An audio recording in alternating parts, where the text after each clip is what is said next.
संसद के बनने से लेकर नए संसद के निर्माण की कहानी में आपका स्वागत है। इस एपिसोड में आज हम आपको बताएंगे कि देश के संसद की नींव कैसे पड़ी थी, कैसे उस जगह को चुना गया था जहां आज संसद भवन खड़ा है। उस जगह का क्या नाम था, इसके आसपास में वो कौन सी बड़ी इमारतें हैं जो आज भारत की शान बढ़ाते हैं, कहाँ के पत्थर से संसद का निर्माण हुआ था और लोकतंत्र के इस मंदिर में देश के किस मंदिर के डिज़ाइन को समाहित किया गया था।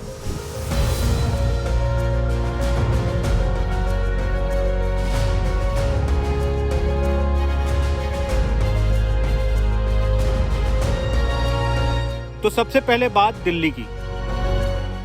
जब अंग्रेज शासन में थे उस दौरान भारत के इतिहास में एक बड़ा टर्निंग पॉइंट आया। ये था साल 1911। इस साल भारत की नई राजधानी तय हुई थी और वो थी दिल्ली।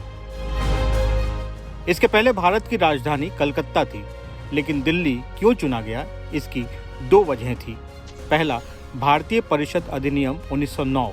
इसमें भारत में चुनाव प्रणाली के सिद्धांतों को मान्यता मिली थी, और दूसरा इसलिए क्योंकि बंगाल विभाजन के बाद कलकत्ता अंग्रेजों के लिए सेफ नहीं रह गया था।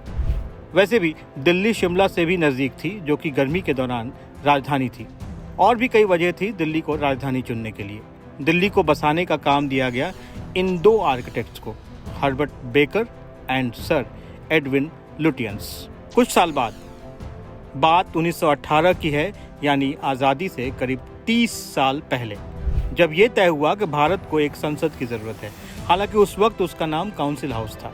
दोनों बड़े आर्किटेक्ट्स हर्बर्ट बेकर और सर एडविन लुटियंस ने संसद भवन को गोल आकार रूप दिया। माना जाता है कि ये गोल आकार मध्य प्रदेश के मुरैना जिले से आया। यहाँ 64 योगिनी का भव्य मंदिर है।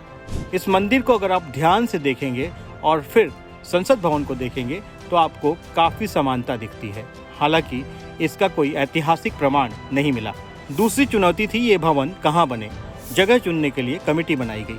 अलग अलग तरीके से जगह खोजा गया और आखिर में ये जगह मिली रायसीना की पहाड़ियों में।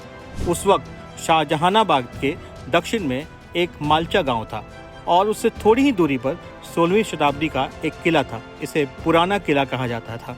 इन दोनों के बीच में जो जगह थी उसका नाम था रायसीना की पहाड़ियाँ, जिसे आजकल रायसीना हिल्स भी कहते हैं। यही जगह बनी भारत के राष्ट्रपति का घर, संसद भवन और कुछ भव्य इमारतों का नया ऐतिहासिक ठिकाना। इस जगह को पहले समतल किया गया, फिर इसका डिज़ाइन बना और साल 1921 में संसद भवन का निर्माण शुरू हुआ। ये वो वक्त था जब भारत आज़ादी की लड़ाई में आगे बढ़ रहा था। धीरे धीरे देश के लोग बड़े पैमाने पर संगठित हो रहे थे। संसाधनों की कमी के बावजूद लगातार यहाँ काम होता रहा। इस तस्वीर में आप देखिए कि कैसे उस वक्त क्रेन का इस्तेमाल हुआ था और पत्थरों की ढुलाई कैसे होती थी। धीरे धीरे बिल्डिंग तैयार होती गई।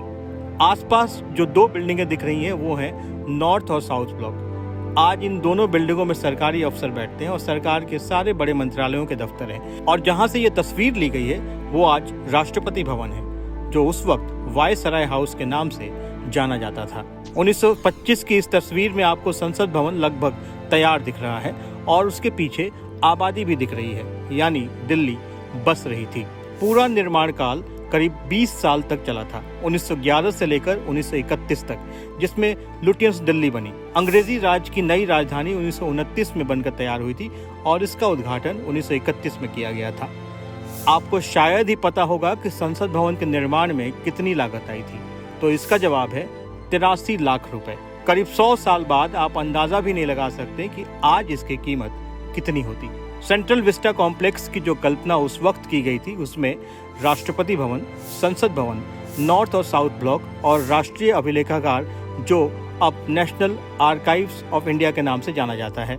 1931 तक इंडिया गेट और राजपथ दोनों तरफ शानदार पार्क तैयार किए गए थे।